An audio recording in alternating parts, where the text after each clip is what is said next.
Hello students, BA first year की भूगोल की क्लास में स्वागत है आप सभी का। तो इसमें हम नदी द्वारा अपर्दन कार्य पढ़ रहे थे और आज इसमें आगे है अपने नदी के अपर्दन के रूप, यानी जो नदी है वो किन रूपों में अपर्दन का जो कार्य है वो करती है, किस तरह से कोई चट्टान है या उत्थित स्थलीय भाग है उसका किन रूपों में अपर्दन करती है, उसके बारे में हम जानते हैं।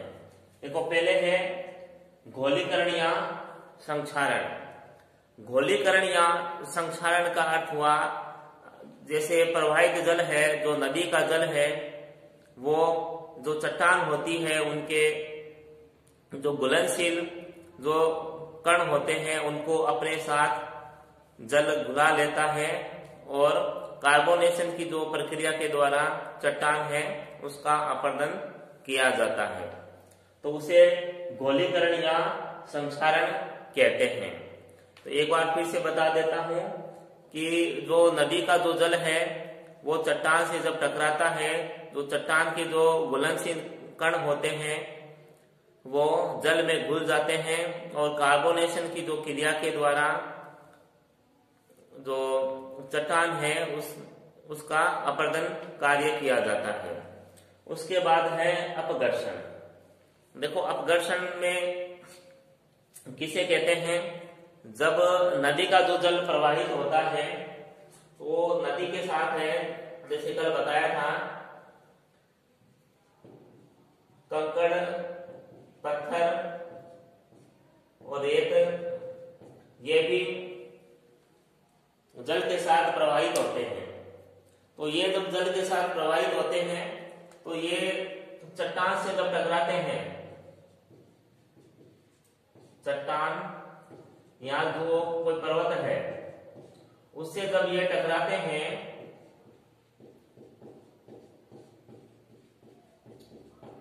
तो उसे अपघर्षण कहते हैं। तो उसे अपघर्षण कहते हैं। जैसे जल है उसके जल में कंकर पत्थर भी प्रवाहित हो रहे हैं, तो जल का जो बहाव है वो तेज है, वो किसी चट्टान से टकराएंगे या किसी जो पर्वतीय जो भाग है उससे टकराएंगे, तो जब टकराने से चोट होगी, चोट होने से वो जो चट्टान है तो वो कमजोर होती जाएगी। तो उसके द्वारा ये जो क्रिया होती है इसे अपघर्षण की क्रिया कहते हैं, यानी जो चट्टान है उस पर एक घर्षण होता है जिससे चट्टान रगड़ खाती है और वो टूटने लगती है। तो ये अपर्दन है।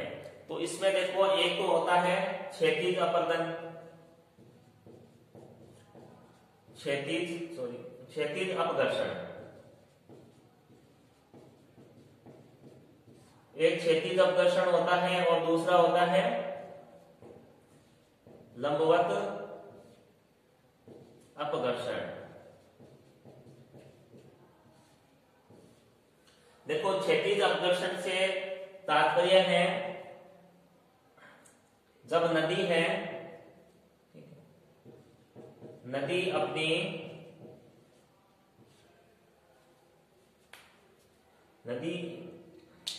अपने जो पार्श्व किनारे हैं, नदी के जो किनारे हैं उनको चौड़ा करती है। नदी अपने किनारों को चौड़ा करती है।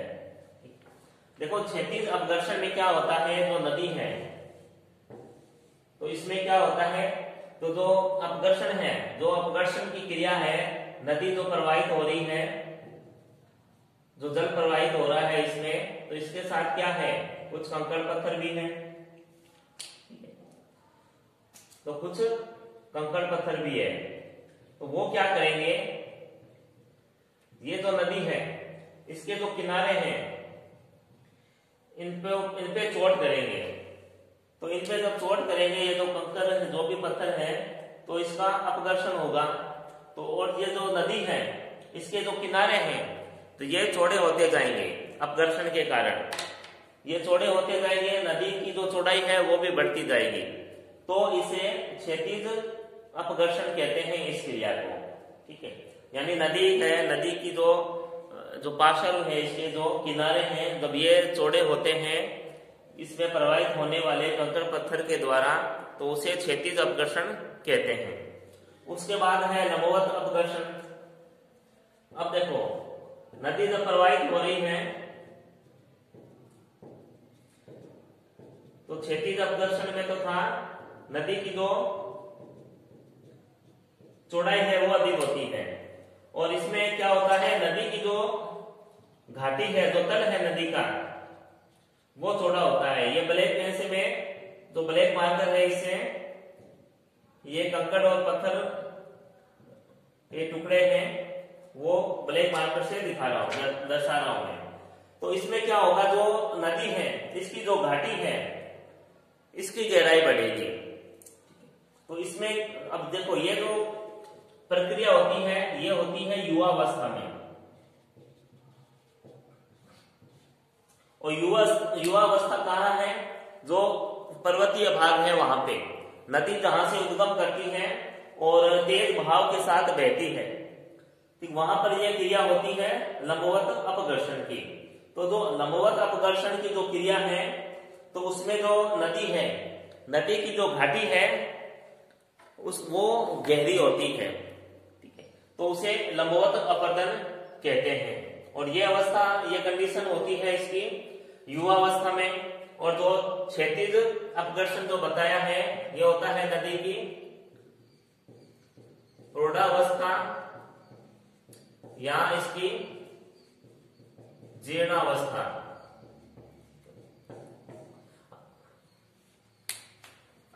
तो ठीक है, ये लंबवत अपघर्षण और क्षैतिज अपघर्षण आप समझ गए होंगे। और देखो, उसके बाद आता है जल गर्तिका। अब जल गर्तिका क्या होती है, देखो जल गर्तिका इसी से समझते हैं अपने। जब नदी का जल प्रवाहित होता है तो कंकड़ पत्थर क्या करते हैं, नदी घाटी का जो तल है इसमें कुछ छेद कर देते हैं। ठीक है, नदी को कहीं मान लो ये तल है, ये इसमें छेद हो गया, तो छेद होने से जो कंकड़ पत्थर होते हैं वो इन छेद में फंस जाते हैं। जब छेद में फंस जाते हैं तो नदी का जो जल है प्रवाहित होता है, नदी का जो जल प्रवाहित हो रहा है, तो उसकी वजह से ये छेद के अंदर जो कंकड़ पत्थर होते हैं वो यूं गोल गोल घूमते रहते हैं। गोल गोल जब ये घूमते हैं तो नदी की जो घाटी है, अभी तो ये साइज है इसका, फिर साइज बड़ा हो जाता है इसका, गोल गोल घूमकर ये घाटी है उसको और अधिक ये गहरी कर देते हैं, तो उसे जल गर्तिका कहते हैं। जल गर्तिका, ठीक है। जल गर्तिका वापस बता देता हूं। नदी जब प्रवाहित होती है, तो नदी की जो युवावस्था है, इस दौरान जब नदी अपनी घाटी को चौड़ा करती है तो उसमें कुछ कंकर या पत्थर होते हैं, वो एक छेद बना लेते हैं। छेद बनाने के बाद जो कंकर पत्थर है वो नदी की घाटी में ही फंस जाते हैं, और नदी का जब जल है वो तेज गति से प्रवाहित होता है, तो उस छेद के अंदर जो कंकर पत्थर है वो गोल गोल घूमते रहते हैं। तो उनके तेज गति से घूमने के कारण अपरदन होता है। जो छेद छोटा होता है वो बड़ा हो जाता है और गहरा भी हो जाता है, अंदर तक गहरा हो जाता है, उसे ही ये जल गर्तिका कहते हैं। और उसके बाद है देखो सन्निकर्षण। अब देखो सन्निकर्षण क्या होता है। सन्निकर्षण से तात्पर्य है, जैसे कंकर पत्थर के जो टुकड़े हैं,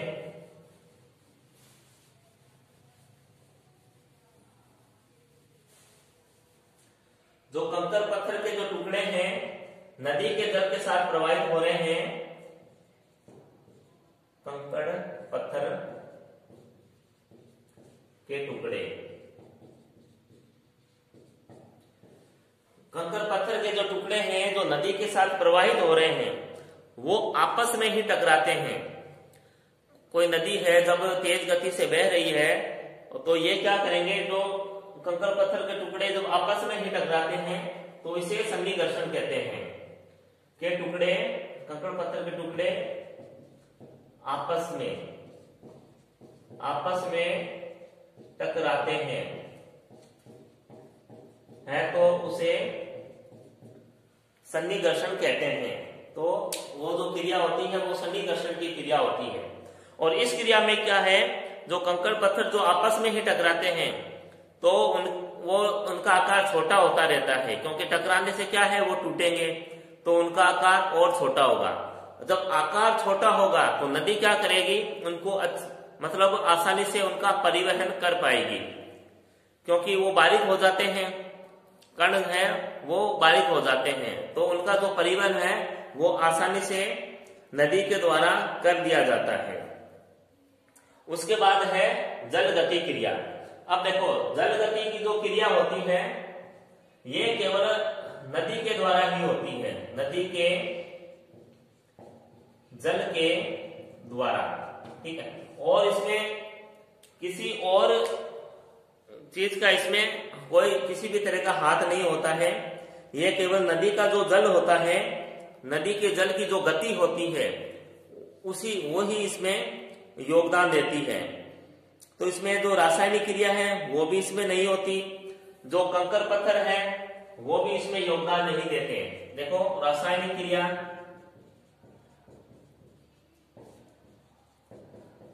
और कंकड़ पत्थर, ठीक है, इनका योगदान नहीं होता है इसमें, ठीक है, इसका योगदान नहीं होता है। केवल नदी का जो जल है उसका जो प्रेशर है, उसकी जो गति है, उसके द्वारा ही जो चट्टान है, बार बार जब जल है इसकी चोट किसी चट्टान पे लगती है तो वो चट्टान कमजोर होती जाती है और उसका अपरदन होता है। केवल इसमें नदी का जो जल है या फिर कोई भी जल है किसी भी तरीके से आ रहा है, केवल जल का ही योगदान होता है इसमें, ठीक है।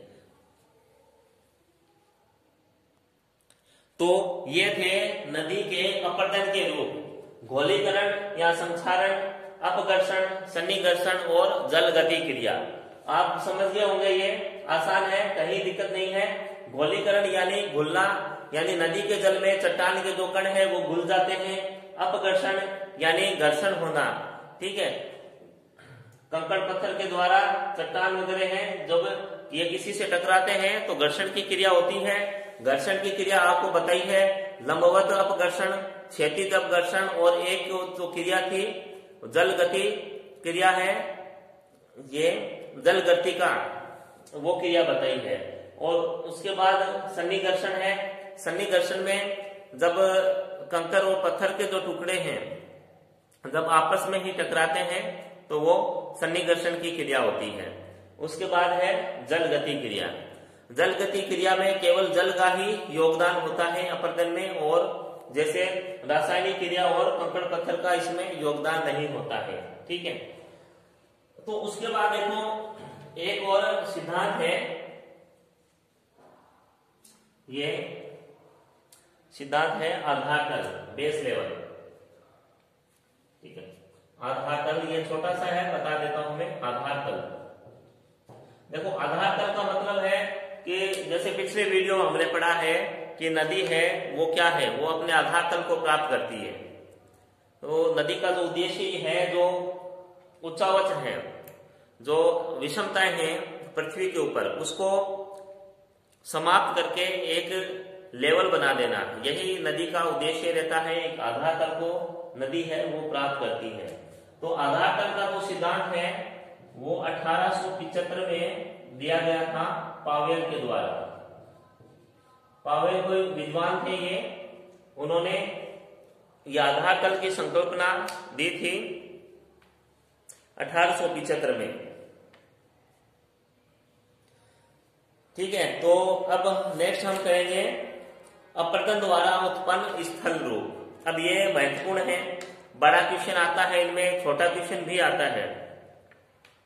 तो अपरदन के द्वारा उत्पन्न जो स्थल रूप है, ये देखो लेसन का नाम ही है बहते हुए जल के कार्य, ठीक है, और उसके बाद उत्पन्न स्थलाकृत्या। अब हम इस जो स्थलाकृत्या है उनका अध्ययन करेंगे इसमें। और इसमें छोटा क्वेश्चन भी बनता है, लघुत्तरात्मक और निबंधात्मक, तीनों ही तरह के क्वेश्चन है इसमें बनते हैं।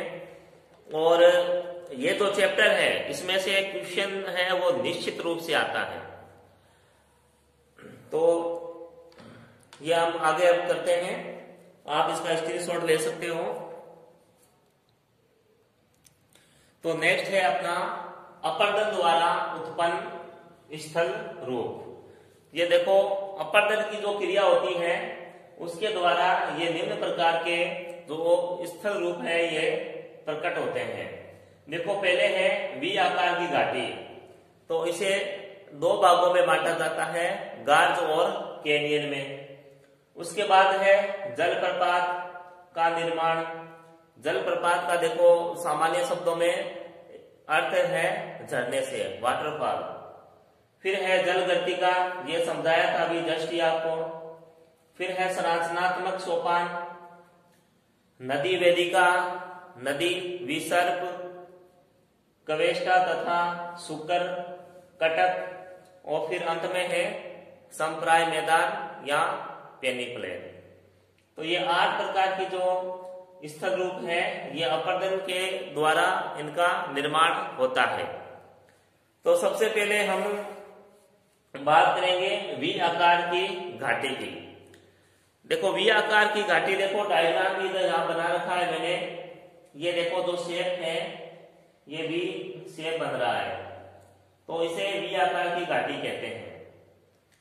तो वी आकार की जो घाटी है, नदी है, देखो अपनी तली में, अपनी जो तली है इसका, उसका अपर्दन करती है। तो अपर्दन जब करती है तो एक वी आकार की घाटी बनती है। एक संकीर्ण घाटी होती है, एक गहरी घाटी का निर्माण करती है नदी अपर्दन के दौरान। तो उसके बाद इसे दो भागों में बांटते हैं, एक गॉर्ज और दूसरा कैनियन। अब जो गॉर्ज है और जो कैनियन है ये लगभग समान ही होते हैं, इनमें अंतर करना मुश्किल होता है। अंतर केवल इनकी संरचना है उसमें थोड़ा सा अंतर होता है।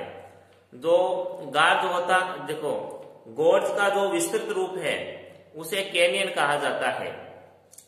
गॉर्ज के जो विस्तृत रूप है उसे कैनियन कहते हैं।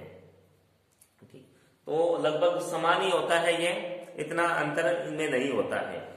तो बात अगर गॉर्ज की करें तो देखो इसकी जो ये ढाल है देखो तीव्र होते हैं, ये ढाल है, ढाल तीव्र होते हैं इनके, और उत्तल होते हैं यानी ऊपर उठे हुए होते हैं, और गहराई इनकी अधिक होती है। जो गार्ज है इनकी गहराई अधिक होती है, और गॉर्ज और कैनियन में अंतर स्थापित करना कठिन कार्य होता है। सामान्य रूप से बहुत गहरी और संकरी घाटी को, ठीक है, सामान्य रूप से बहुत गहरी और संकरी घाटी को गार्ज कहते हैं। ठीक है, जो घाटी बहुत गहरी होती है और जो संकरी होती है उसे गार्ज कहते हैं। और उसके बाद जो कैनियन है देखो कैनियन में क्या है, कैनियन का आकार तो विशाल होता है,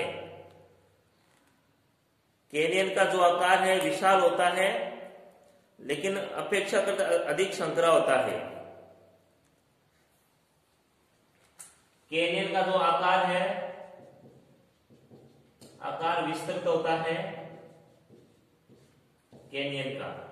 ठीक है, तो यही इनमें अंतर होता है, ये गॉर्ज और कैनियन में। जो गॉर्ज होता है बहुत गहरी और संकरी घाटी है उसे गॉर्ज कहते हैं, जबकि कैनियन का जो आकार है वो कुछ विस्तृत होता है। मगर कैनियन है ये इसकी गहराई अधिक होती है, गहराई अधिक, लेकिन के जो कैनियन है इसकी गहराई अधिक होती है इसमें। अब जैसे एक नदी है कोलोरेडो नदी,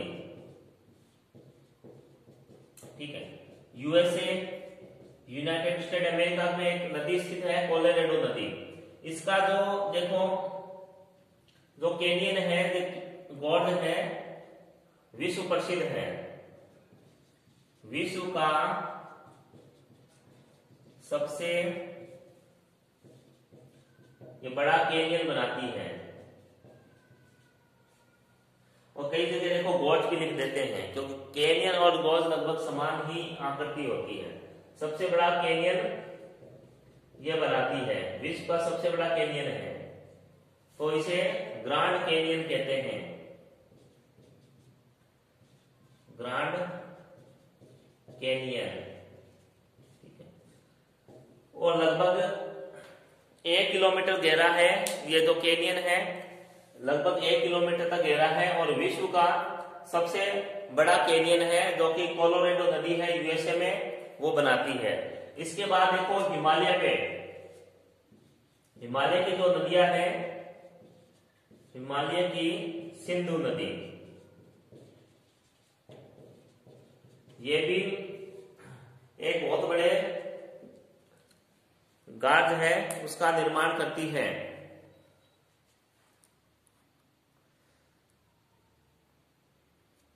सिंधु नदी है देखो 17,000 फीट गहरे,